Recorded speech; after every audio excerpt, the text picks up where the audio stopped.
Good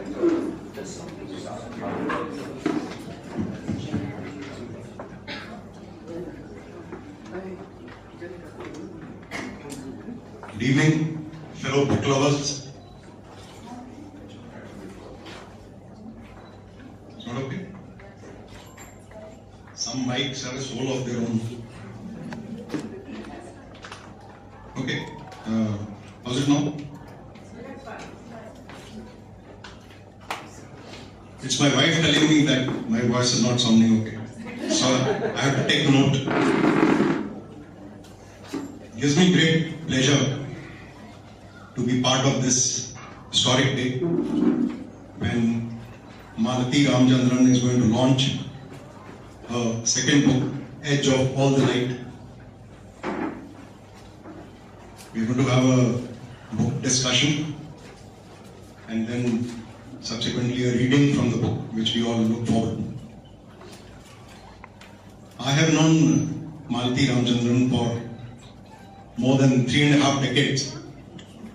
And every time I chat to her, it's extremely satisfying intellectually.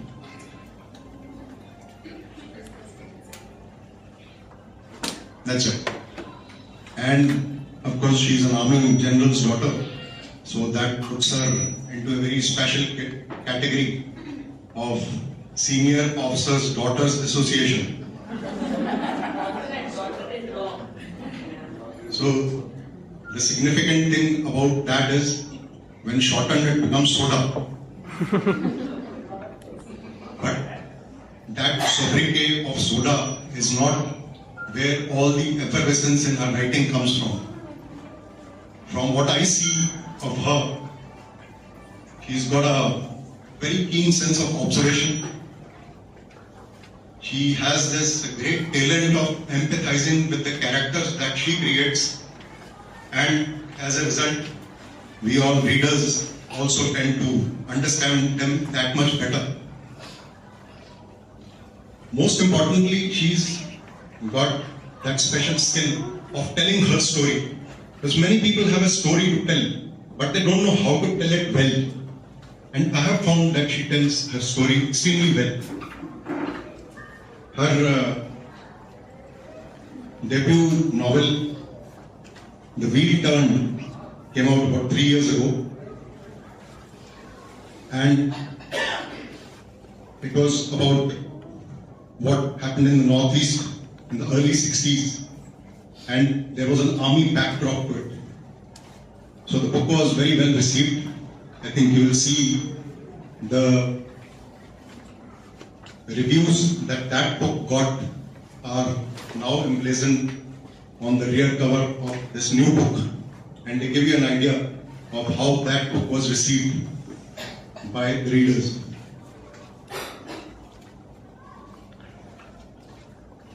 Besides that novel, she has written a whole lot of short stories, and some of them have won prizes in some contests, like the one which was run by the British Council in India, then the Pomegranate contest, and so on. But more importantly, she has that, like I said earlier, the art of telling a story. Perhaps it comes from her background of being a graduate in English literature and a postgraduate in mass communication. Her new book is not about the army, it's about pilots. Maybe it's got something to do with, being the wife of one and the mother of one pilot. So that sets the background for the story. And we're all very keen to read it. I haven't read my copy yet.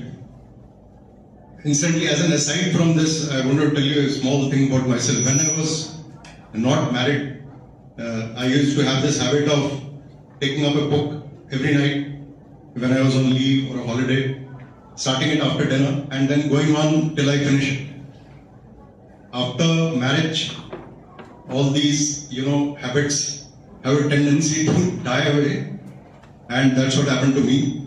But the wheel turned when I got my copy, and after dinner I started it. I thought I'll read a chapter and then follow my normal pattern of dragging that book for 10-15 days. But believe it or not, I finished it that night. That was how gripping that story was. I just couldn't leave it till I finished it. Now, of course, we look forward to the next book. And I think I've already said a lot about what is going to follow. So let's enjoy this evening. Let's listen to the book discussion and let's listen to the reading thereafter. Over to Mark.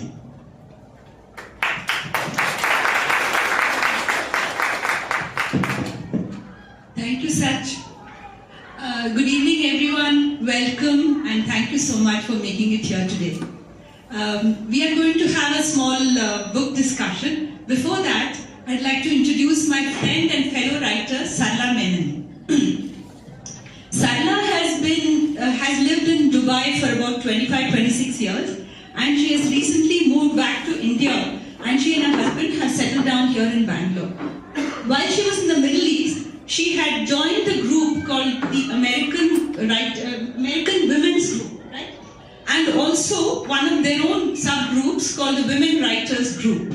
So, as part of that Women Writers Group, she had written a lot of short stories, which got published in her in their anthologies. They came out with about, I think, 4 anthologies, and her stories were published in those. And she has also contributed a lot of light pieces for the Friday magazines in Dubai. Now she has finished writing her first full-length novel, and hopefully it should be seeing another launch. I mean, we should be seeing her launch too.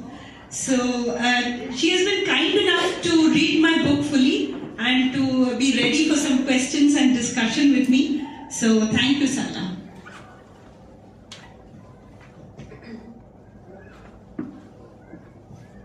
Hello, can you hear me? Yeah. Thank you, Malti, for that introduction.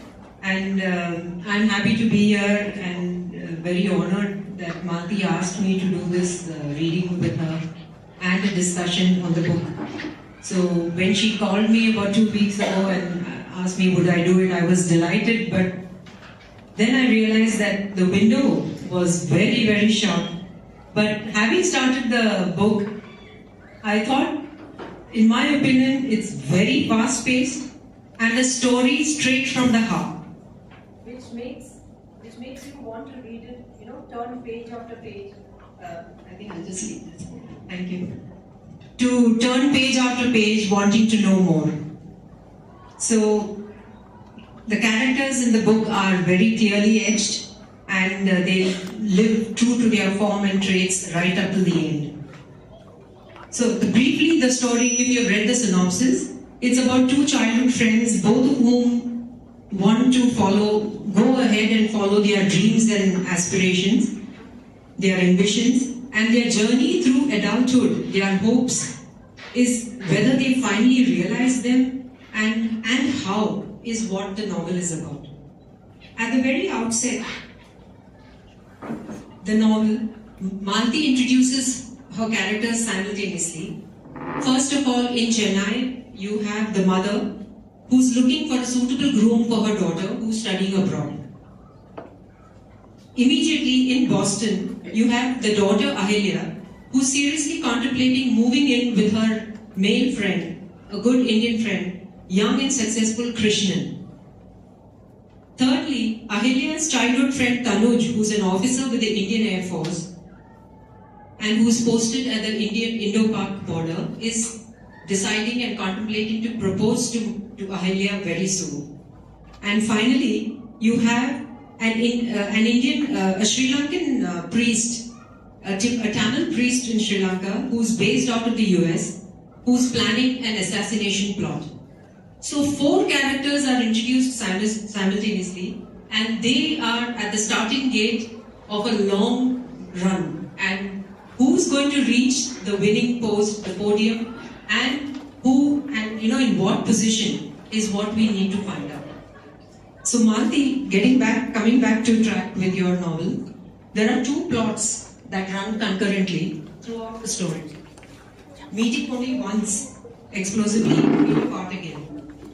Structurally, how easy or difficult was it for you to work on the story? Sanna, you're absolutely right. There are two plots which are running parallel to each other in the story, and apparently there is nothing in common between them. So when you start reading, you wonder, there seems to be one story going on, and simultaneously, concurrently, there's another story going on. So you start wondering, but then there is something happening. There are two parallel plots which will just run along each other like two trains, and at one point they're going to collide, and then they're going to part again. But that is going to turn the whole story for the protagonist. I can't say more than that. So one story, one plot would be two young people in love, but they have different aspirations, different dreams. So one of them wants to make it work. Will he be successful in convincing his girlfriend, or rather his childhood sweetheart, to marry him and not get married to the person she has liked abroad? That is one story. The other story, as Sharla just said, is of a Sri Lankan priest who lives in Houston and who is planning an assassination attempt on his government, on some ministers of his own government in Sri Lanka. So these are two plots that are running along, and then if you ask me, yes, it was a huge challenge. It was not easy writing two concurrent plots like this, because besides the plot and the characters that are developing all the time, there are flashbacks also happening which explain to us why do people do what they're doing. And on top of that, these two plots have to keep developing and meet at the same point at the same time. So it was a challenge, but I enjoyed doing it, and I hope while reading it, it will not look like a difficult challenge. I just hope not. No, it wasn't difficult at all. But what I would like to ask you is, why did you choose Sri Lanka? You know, the Sri Lankan situation. Why did you use Sri Lankan situation in this plot, which crisscrosses the story of the protagonist?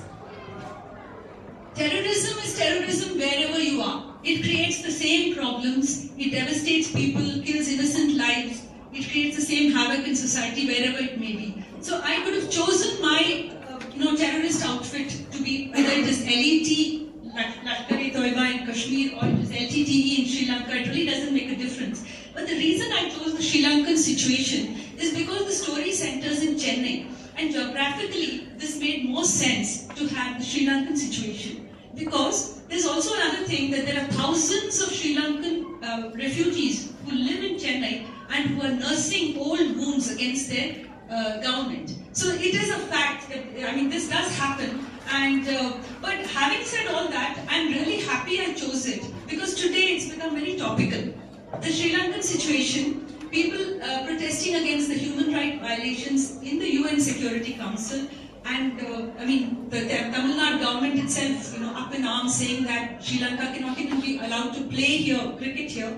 It all ties up to exactly what I'm trying to say, that there are old wounds that people have, they're carrying from the time of the LTTE Tigers and the time when the government had their reprisal against the terrorists. So there is some link, and I'm happy I did choose this, because suddenly today it's become topical. So Malti, Ahilya, one of the main characters, she chooses she loves her childhood friend Tanuj, but chooses to marry her Indian friend in Boston, Krish. Now she's torn between feelings and wonders if she should, reject a life full of comfort and replace it with, something with replete. A life of chemistry, change it with a life of comfort. Whether she should opt for love or luxury, paisa ya pyar, as you say in your novel. So, do you think Ahilya's choices reflect her values? Or do you think any modern girl in her place would make same choices? When I write my characters, I try not to go into black and white areas. I try to keep them very grey, because what is good for someone may not be good for somebody else. So this girl has all the character traits of a young girl. She's got family values, but she also has the modern values. She comes from basically a very orthodox, conservative, maybe even regressive thinking family, but she's a modern girl and she's been educated abroad. So she does have those values also. So she is actually torn between the two, and she finally, her decision tends to go for the luxurious living.